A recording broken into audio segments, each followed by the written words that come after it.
한 아버지에게 두 아들이 있었습니다. 큰 아들은 유대인이었어요. 외견상으로 보면 모범생이고 효자입니다. 열심히 아버지의 일을 돕고 아버지 곁을 떠나지 않았어요. 하지만 마음으로는 불만이 가득 차 있고 아버지와 멀어져 있었습니다. 오늘날로 치면 교회에 열심히 출석도 하고 직분도 있는데 실제로는 하나님과 멀어져 있는 성도라고 할 수가 있습니다. 반면에 둘째 아들은 이방인입니다. 이 아들은 하나님을 떠나 허랑방탕하게 지내다가 돌아온 성도를 가리킵니다. 모든 걸 잃어버리고 뒤늦게 하나님께 회개하고 순종하는 자를 뜻하는 것이죠. 큰 아들이나 작은 아들이나 공통점은 다 잃어버린 탕자들이라는 것입니다. 둘 다 돌아와야 될 자들입니다. 오늘 본문에서는 첫째 아들보다 둘째 아들에 대한 내용이 훨씬 더 많습니다.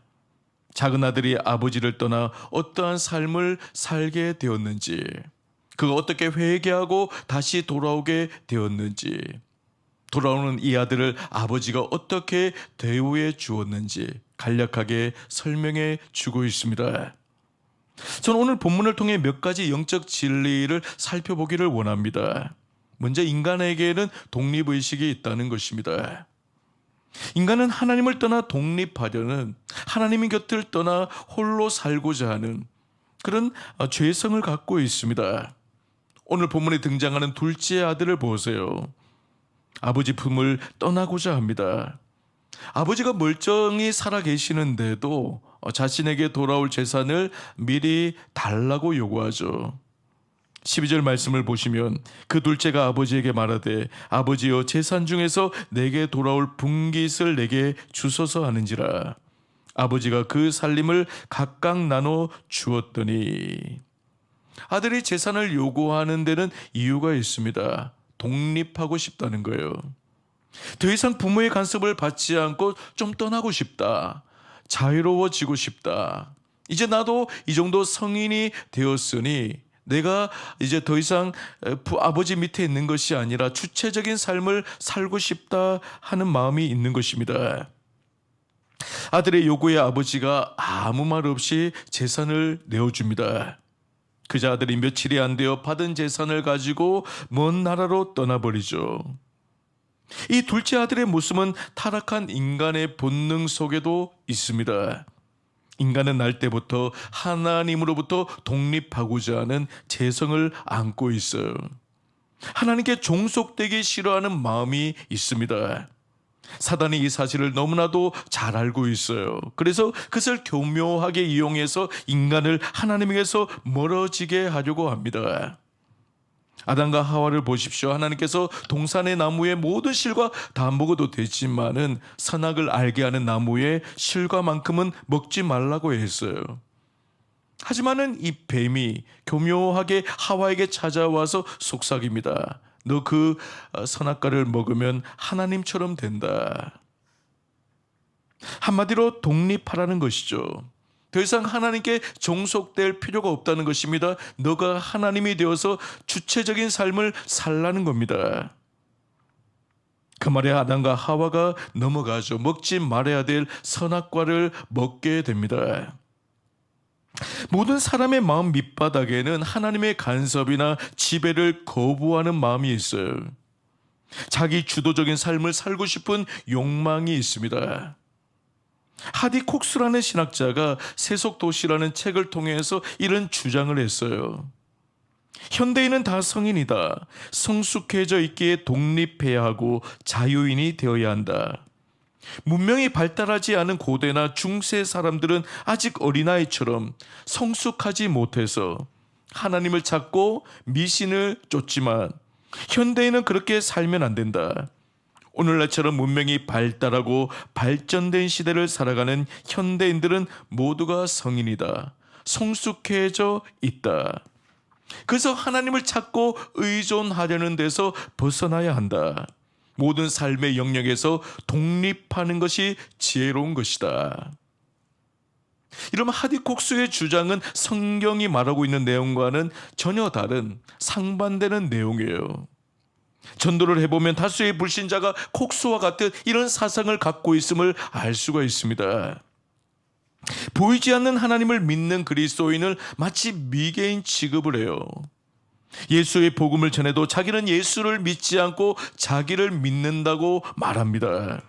누군가를 의존하기를 거부하는 것이죠. 철저히 자기 독립적인 삶을 추구하는 것입니다.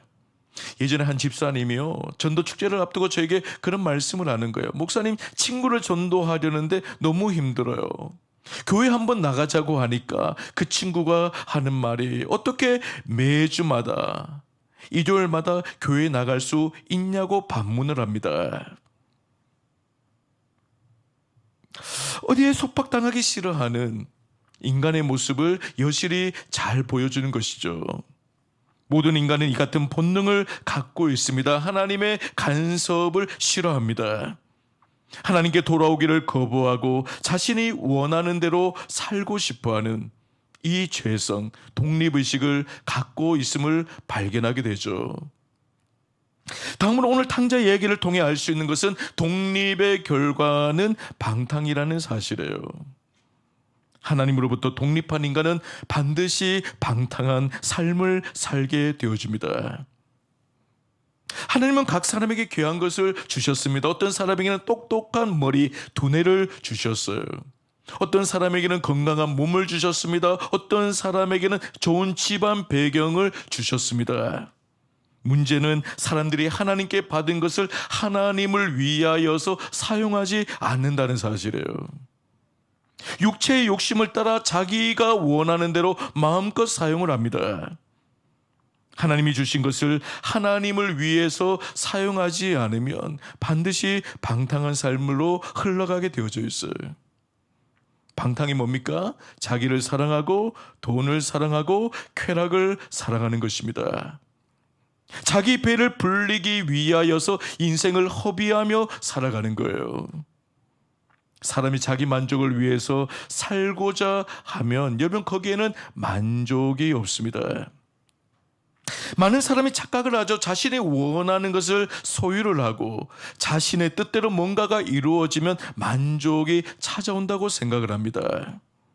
그래서 자신의 육신의 욕망과 쾌락을 위해서 아낌없이 모든 것을 다 쏟아붓죠. 돈도 건강도 자기 재능도 다 털어넣습니다. 하지만요, 정작에 거기에 만족이 없어요. 영혼의 목마름이 해소가 되지를 않습니다. 점점 더 영적인 갈증만 더해갈 뿐이에요. 그래서 사람들은 결국에 더 자극적인 무언가를 찾게 되어지고 중독에 빠지게 되는 겁니다. 중독에 빠지면 정신세계가 망가지죠. 인생이 곤두박질 치게 되어집니다. 마약 중독, 알코올 중독, 니코틴 중독, 도박 중독 등에 빠진 분들을 보세요. 그 결말이 얼마나 비참합니까? 하나님의 품을 떠나 자유를 외치는 사람들은 결국에는 허랑방탕한 삶을 살게 되고 결국 인생을 망치게 됩니다. 탕자를 보세요. 처음에는 아버지에게서 벗어나 자유를 얻었다. 그 순간에는 굉장히 기뻤을 것입니다. 이야, 나도 이제 주체적인 삶을 살게 되었구나. 드디어 아버지에게서 벗어났구나. 이제 자유하다. 하지만은 결국에는 자신이 원하는 것을 얻지를 못했어요. 아버지 품을 떠난 것이 축복이 아니라 비극적인 인생이 된 것입니다. 모든 걸 탕진한 아들에게 남은 것은 허기와 갈증뿐이었어요. 배고픔을 참다 못한 그는 결국에 돼지 치는 일을 하게 됩니다. 돼지는 성경에서 부정적인 것으로 여겨지는 짐승이었어요. 그래서 유대인들은 돼지를 치지도 않고 먹지도 않았습니다. 부정한 짐승을 친다는 것은 부끄러운 일입니다. 수치스러운 일이에요. 하지만 탕자에게는 선택의 여지가 없었습니다. 먹고 살기 위하여서 돼지를 쳐야만 했습니다. 그는 돼지가 먹는 쥐염 열매로 배를 채웠어요. 그것도 넉넉하게 먹지를 못했습니다. 무엇을 보여줍니까? 하나님을 떠난 인간이 스스로 내면의 갈증과 불만족을 채워나가려고 하다 보면 결국에 돼지 수준으로 떨어지게 되는 거예요. 짐승처럼 될 수가 있습니다. 사람은 누구나 짐승 수준으로 떨어질 가능성을 충분히 가지고 있어요. 사회에서 출세한 사람일수록 삶의 여건이 좋을수록 40대, 50대 넘어가면서 유혹들이 찾아오죠. 이제 나의 생애도 마지막을 향해 가는구나. 어떻게 하면 조금이라도 신나게 멋지게 살 수가 있을까? 한번 신나게 놀아보자. 내 만족을 위해 멋지게 살아보자 하는 유혹이 찾아오게 되어집니다. 보통 인생 중반을 지나면 알 수 없는 고독이 밀려와요. 존재론적인 외로움이 찾아옵니다. 인생이 허기집니다. 그 순간에 여러분, 주님을 발견하지 못하면, 주님을 만나지 못하면 자칫 짐승 수준으로 떨어지게 되어져요. 오늘 본문을 보면 재미있는 구절 하나 나옵니다. 17절을 보시면 이에 스스로 돌이켜 이르되 내 아버지에게는 양식이 풍족한 품꾼이 얼마나 많은가. 나는 여기서 주저 죽는구나. 여기에 보면요, 스스로 돌이켜라고 되어져 있어요. 이걸 NIV 성경으로 번역을 하면 이런 내용입니다. 미쳤다가 제정신이 돌아왔을 때, 그렇게 되어 있어요. 해석을 하면 미쳤다가 제정신이 돌아올 때. 여러분, 하나님을 떠나 자기 중심적으로 사는 것은 정신 나간 거예요. 미친 것입니다. 탕자가 아버지를 떠나 돼지를 치는 데까지 내려간 그 모든 과정은 정신 나간 삶이었어요. 이 제정신이 아닌 거죠. 전도서 9장 3절을 보면 모든 사람의 결국은 일반이라. 이것은 해 아래에서 행해지는 모든 일 중에 악한 것이니 곧 인생의 마음에는 악이 가득하여 그들의 평생에 미친 마음을 품고 있다가 후에는 죽은 자들에게로 돌아가는 것이라. 여기 보면 인생의 마음에는 악이 가득하여 그들의 평생에 미친 마음을 품고 있다가 라고 되어 있습니다. 미쳤다고 합니다. 아무리 고상한 삶을 산다 해도, 예술적인 탁월함이 있어도, 대단한 업적을 남겨도 하나님과 멀어진 인생, 하나님을 떠난 인생은 미친 인생이에요. 제정신이 아닌 거예요. 하나님이 보실 때 그 인생은 완전히 미친 삶입니다. 요즘 세상 사람들의 주된 관심사가 뭐예요? 얼마 전에 이제 우리 가족들과 찜질방에 갔는데요. 그냥 가만히 누워서 이제 주변 사람들이 이야기하는 것을 들으려고 듣는 게 아니고, 사람들이 워낙 많아가지고 그냥 들려줘요. 전부 이야기하는 것이 주식 이야기예요. 자녀 교육에 대한 거예요. 정치 이야기예요. 서로 흥분해 가면서요, 막 눈이 초롱초롱해요. 사람들이 보니까 그 이야기 하는데. 시간 가는 줄 모르고 이야기를 합니다. 근데 정작 예수 그리스도에 대해서, 하나님에 관해서 이야기하면 여러분 귀를 닫아버려요. 오직 예수 그리스도 안에 영생이 있습니다. 구원이 있습니다.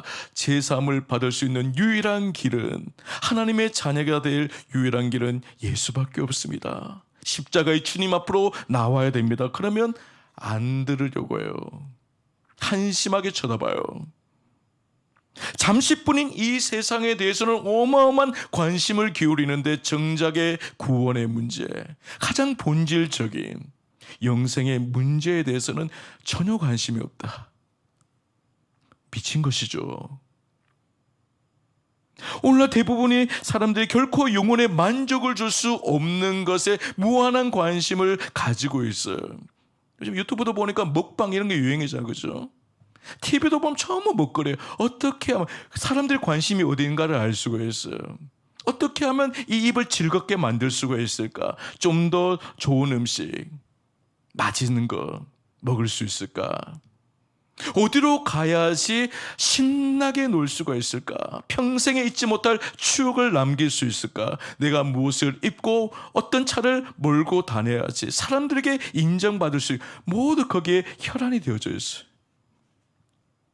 하지만 정작 영혼의 깊은 만족을 줄 수 있는, 우리의 참된 생명수요 양식이 되는 그리스도 예수에 대해서 관심이 없다는 사실이.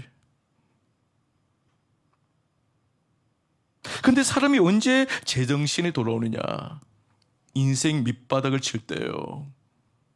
인생이 벼랑 끝에 내몰리면 그제서야 정신을 차리게 됩니다. 탕자가 그랬습니다. 그는 두둑한 돈을 챙겨 세상을 향해 나아갈 때만 해도 기대감으로 가득 차 있었어요.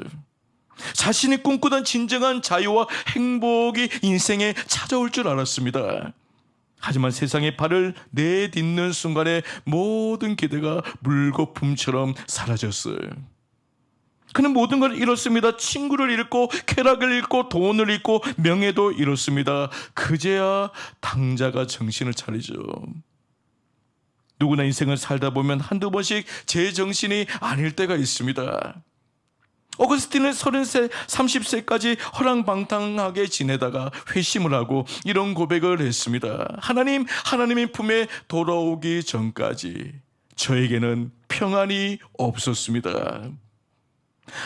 제가 하나님의 품에 안기기 전까지 저에게는 진정한 평안이라는 것이 없었습니다. 다른 말로 말하면 진정한 행복이 없었다는 거예요. 참된 만족이 없었다는 거예요. 제정신이 돌아온 것이죠.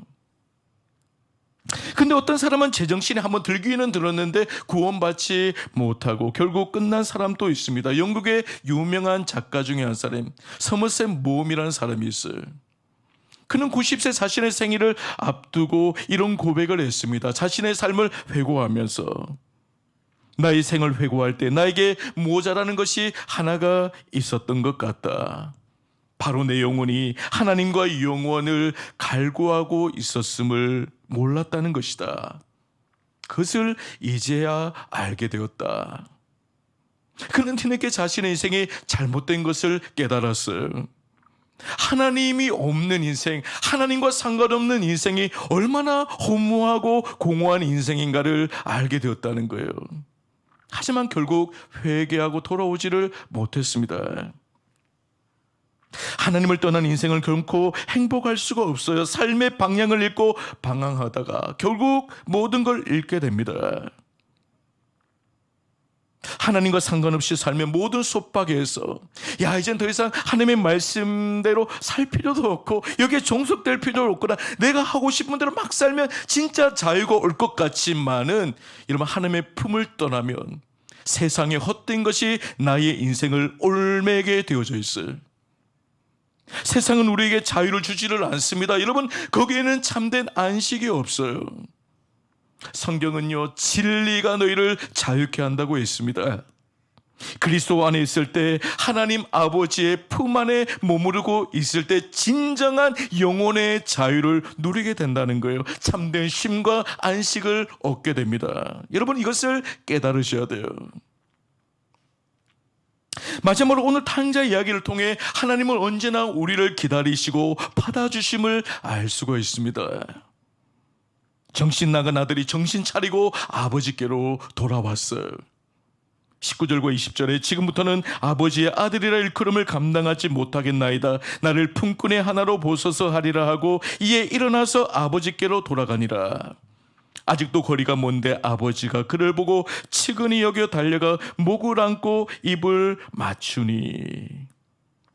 아들은 아버지를 볼 명목이 없어서 아버지의 집에 품꾼이 될 각오하고 돌아왔어요. 여기서 주목해야 될 대목은 아직도 거리가 먼데라는 구절입니다. 아버지가 얼마나 그 아들을 애타게 기다리고 있었는가를 알 수가 있어요. 아버지는 날마다 아들을 기다렸습니다. 기다리는 것 이외에는 아무것도 하지를 않았어요. 유일한 관심은 뭐냐? 아들이 돌아오는 것이었습니다. 그러던 어느 날 드디어 기다리던 아들이 돌아왔어요. 아버지는 멀리서 아들을 바라보고는 단숨에 뛰어가서 그 아들의 목을 끌어안고 입을 맞춥니다. 그리고 잔치를 벌이고 즐거워하죠. 이것이 하나님의 품을 떠난 당자, 하나님의 곁을 떠난 죄인들을 향한 아버지의 모습이에요. 사랑은요, 기다림입니다. 우리 현대인들은 기다리지를 못해요. 너무 성급합니다. 너무나 쉽게 사람을 판단하고 포기를 합니다. 어떤 기준에 미치지 못하면 금방 돌아서 버리죠. 이 세상은 사람들로부터 버림받은 상처로 가득해요.